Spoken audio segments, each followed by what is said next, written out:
you co-parent if you and your ex don't get along? Well, my name is Goldman. I'm the director and founder of Goldman and Associates. Our firm has a primary focus on family law issues here in Michigan. And today we're going to continue our video series designed to educate and inform the public. So please subscribe to our channel. The fact that you and your ex don't get along is no great revelation, okay? That's why you're an ex. You know, the relationship between exes, while in some cases does work, and a lot of times it doesn't, and it's no surprise. Co-parenting may be challenging. One of you may be running Disneyland while the other one is running a police state, and that does make for a difficult scenario. It's very interesting. I have a personal friend who has recently decided that next year they're sending their kid to public school, all these years in private school. And, the question is why? And I know exactly what's going on, because even though they're not saying, I know what's happening is the kid says, I got friends in public school, I want to go to public school, and neither parent wants to be the bad guy.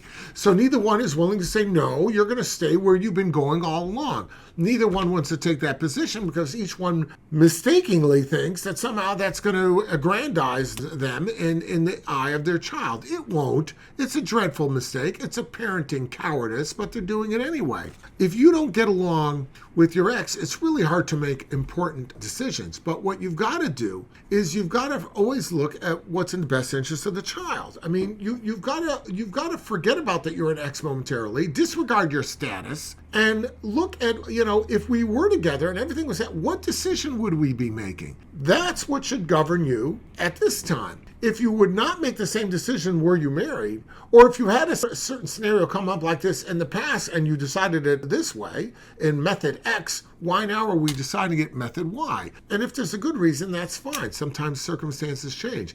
But if the reason has more to do with spite and ill will toward the other person, that's not the way to do it. Boundaries should be set to determine the co-parenting and the interference of the co-parenting by virtue of ill will, by virtue of feeling slighted. Boundaries should be set to avoid that. Any disregard, any enmity, any bad feelings you might have toward the other person should be pulled out of the equation as we try to co-parent the children. And every now and then a subtle reminder may be necessary. And it may be necessary for you to tell your ex, look, I know I'm not your favorite guy right now. However, let's put that aside and let's discuss what we should do about Cheryl's braces, what we should do about Johnny's basketball, what we should do, and handle it that way. And I think if you do it that way, it is likely that you'll be able to co-parent more successfully. If not, you're going to have to file motions and get the guy in the black robe to decide this. He or she may decide it based on what's reasonable. He or she may decide it based on how they're doing that day and what their mood is. He or she may decide to give you the break this time because they gave the other one the break last time. And that's probably not the way